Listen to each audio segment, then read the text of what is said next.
Like the fellow speakers, I'm going to talk a little bit about best practices and tell you a little bit more about tips and tricks on how to do an online virtual fair, basically.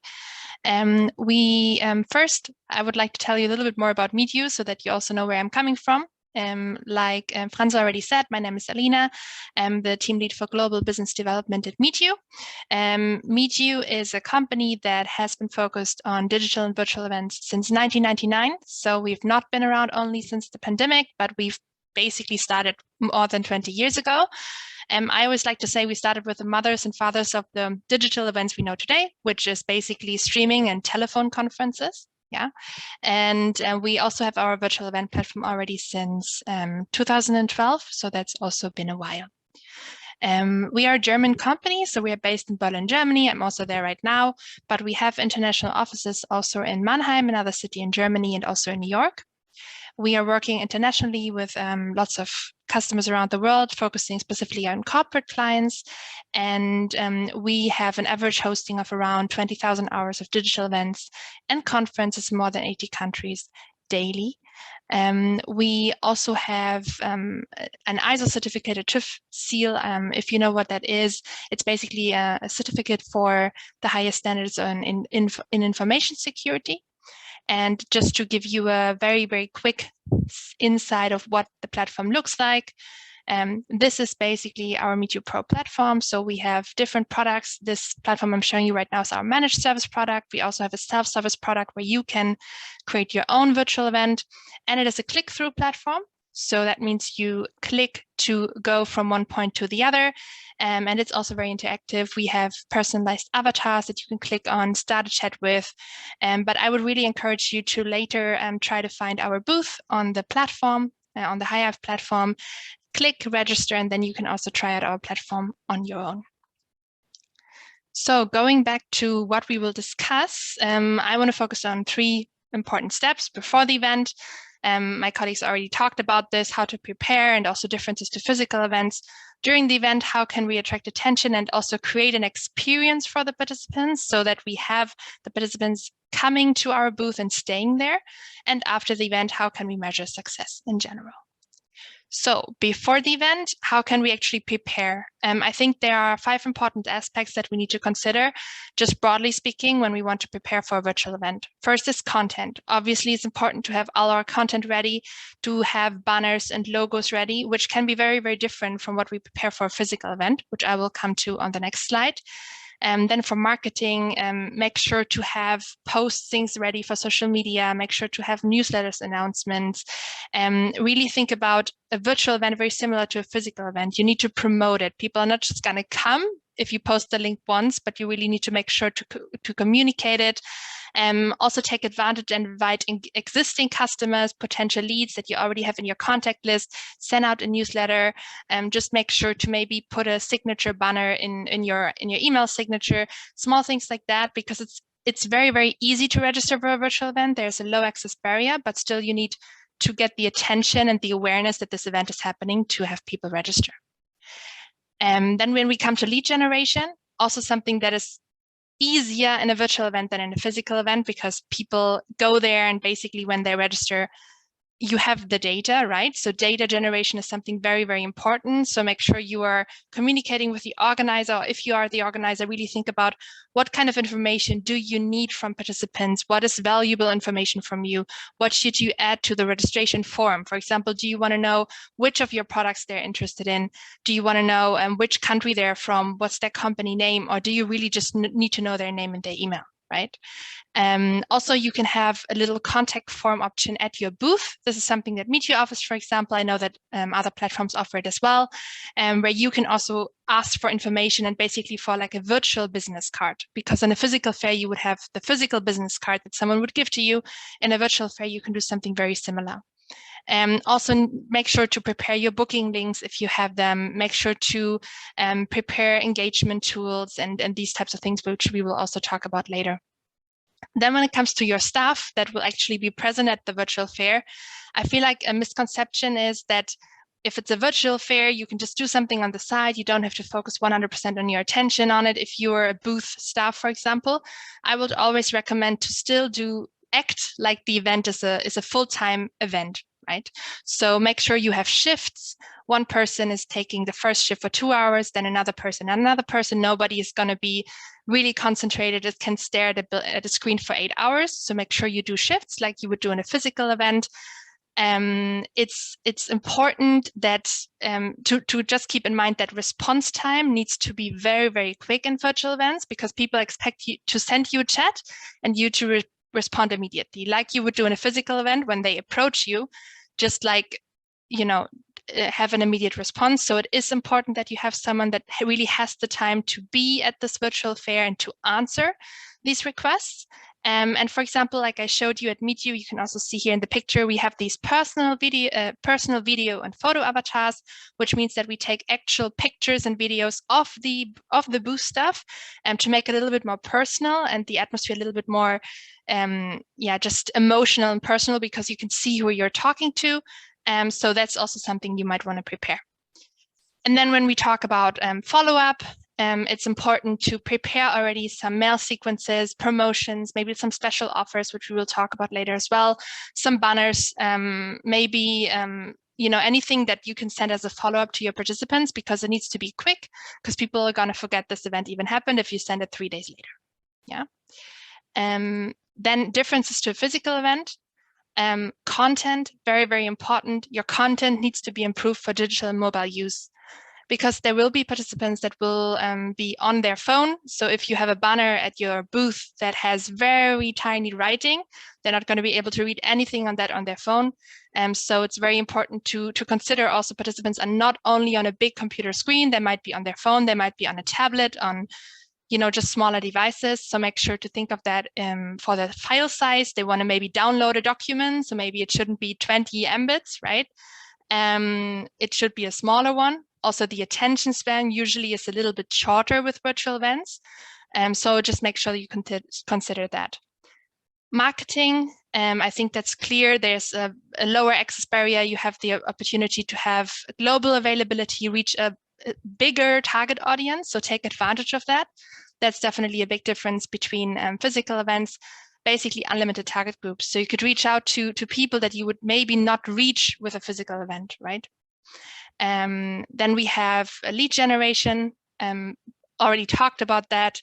Make sure to really take advantage of the data that you can get with a virtual event, and really make sure to ask people also for the information that you want to know. For staff, obviously staff can attend different people at the same time, depending if it's a text chat or a video chat. And with MeetYoo, for example, we have the possibility of saving chat protocols. So you have the option to later read through all the chats that you had with your customers or potential leads at the fair, and then also reply and follow up on that. Yeah. And then we have follow-up. So by identifying these specific target groups based on the information that you have at the fair, you can also send more personalized follow-up messages after the event. During the event, the big question is, how can we attract attention? How can we make sure people stay at our booth and they interact with us, right? So I think there are 4 important aspects that we need to consider. The first one is the message. So it's important to define a core message and kind of this added value that you want to bring to the participants with your virtual fair. Then it's important to promote, and I'm going to talk about this a little bit. How can we promote on social media? How can we promote in general? Before the event, during the event, and after the event, because a lot of platforms also offer something called an archiving mode, where the booth, for example, can stay on for a longer period. And also during this period, you can still generate leads. And then incentivize. I'm not sure if I like that word. I would rather say create an experience. So it's a mixture between, how can I incentivize people to come to the event?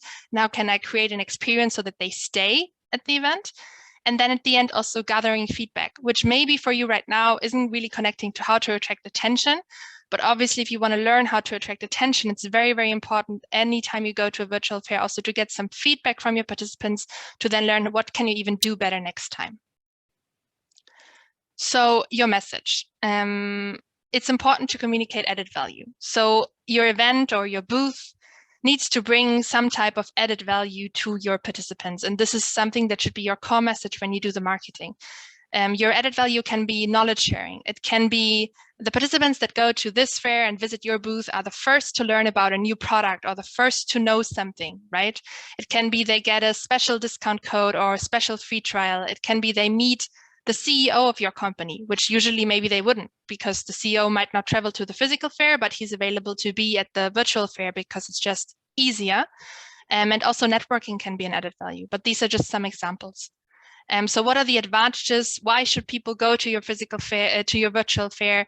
And basically the why. So why taking part in your event or in your booth is worth it. Yeah.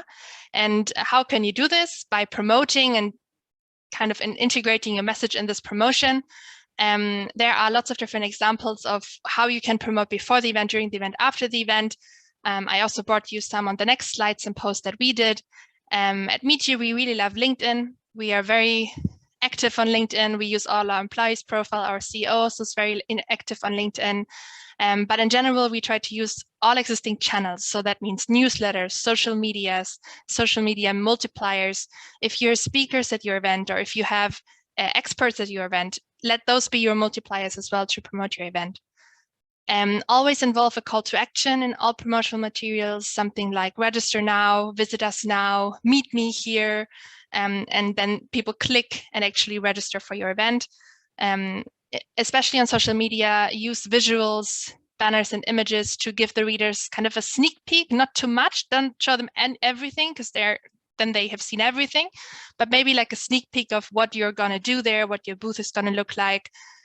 What we love to do, for example, since we have those personalized avatars, usually I love to post on LinkedIn or on social media in general, a picture of my avatar and say, visit me here, see me here, my live avatar will be there, which is just something that, creates this relationship already, and then they actually find you at the booth and they can see your face. And also create a little bit of buzz.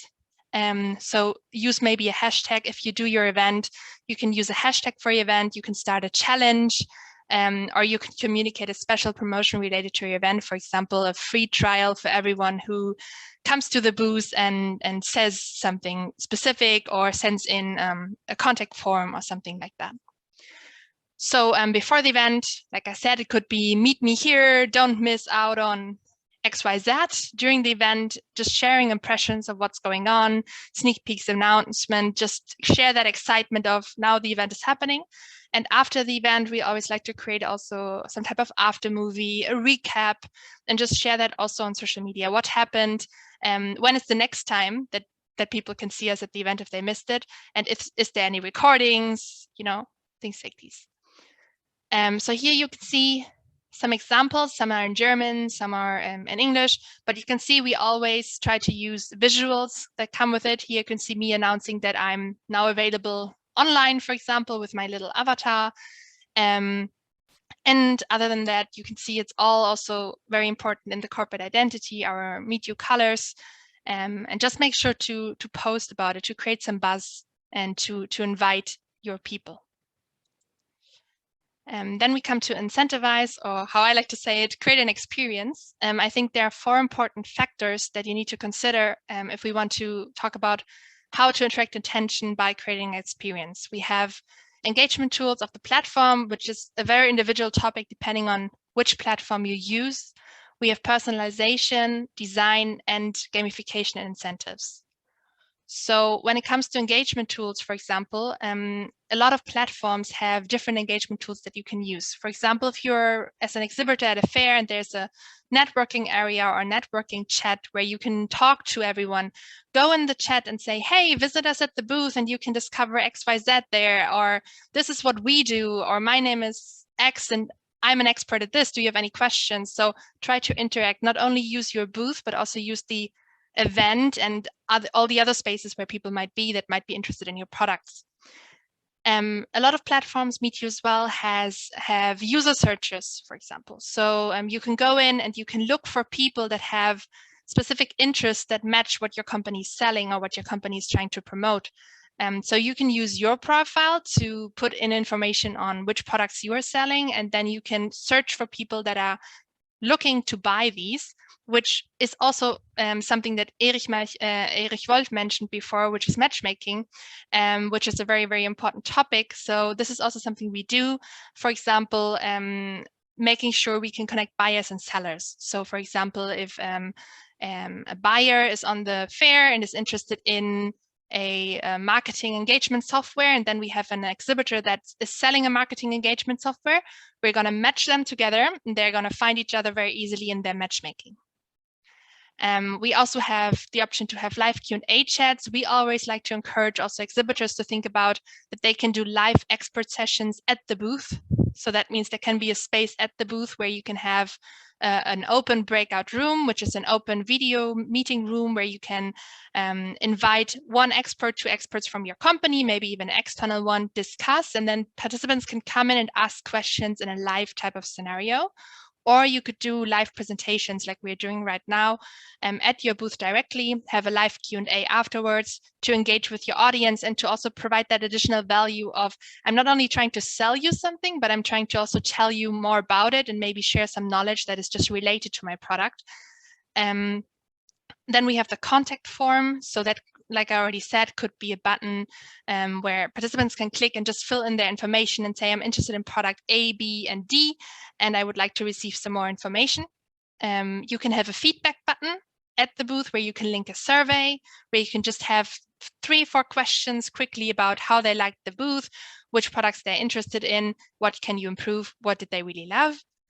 And at MeetYoo, for example, we love to use push notifications as well for our customers, which are notifications that are sent to the entire audience or to specific audience on the platform. And this is also something you could do as an organizer or discuss with your organizer if you're an exhibitor. If you could send out a push notification saying, now is the perfect time to visit our booth, you can find us here. And then by clicking on the push notifications, participants can directly come to your booth.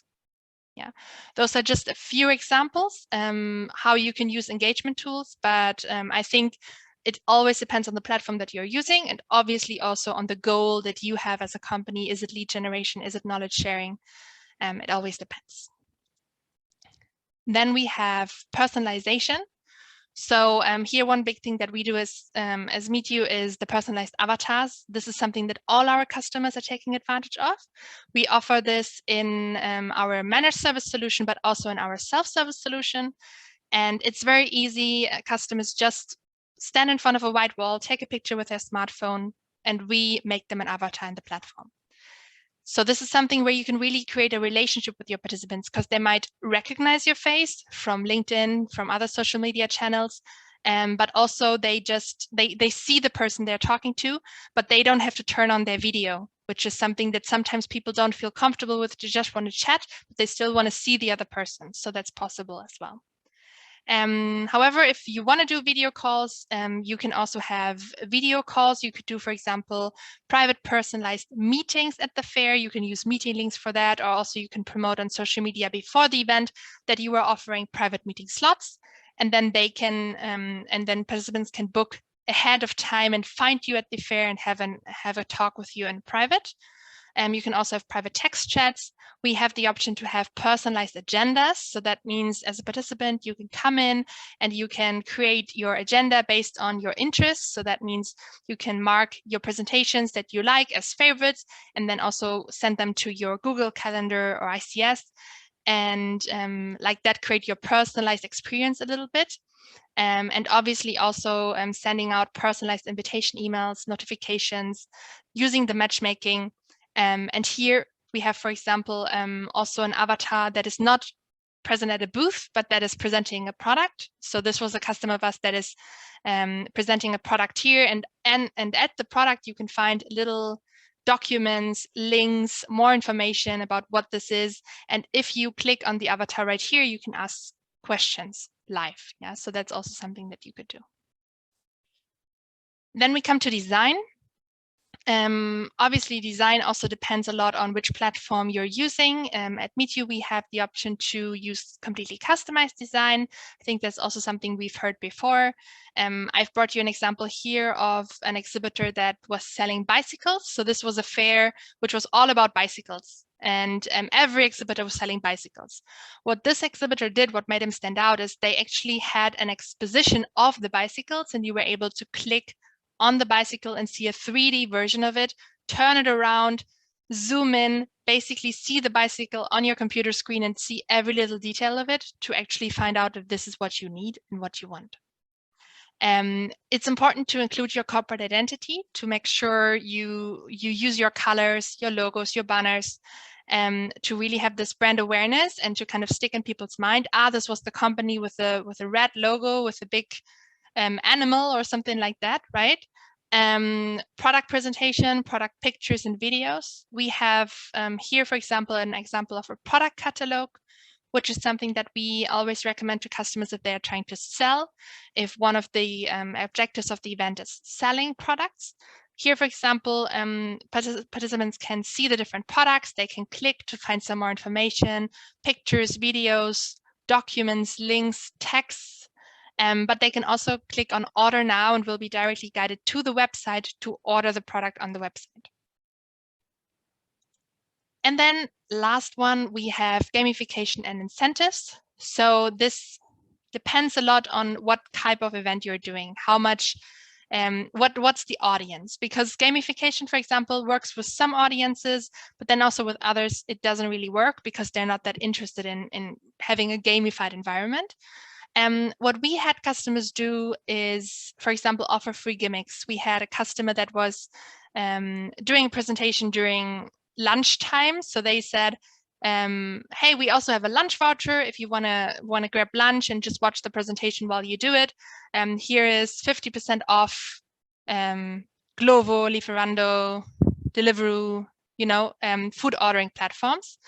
But it can also be something like a free trial of your product, a coupon code that is only available at the event, or maybe even something that you need to find in the booth. So for example, a hidden coupon code that you find somewhere at the booth, which attracts attention because people go to your booth and they stay there because they want to find it.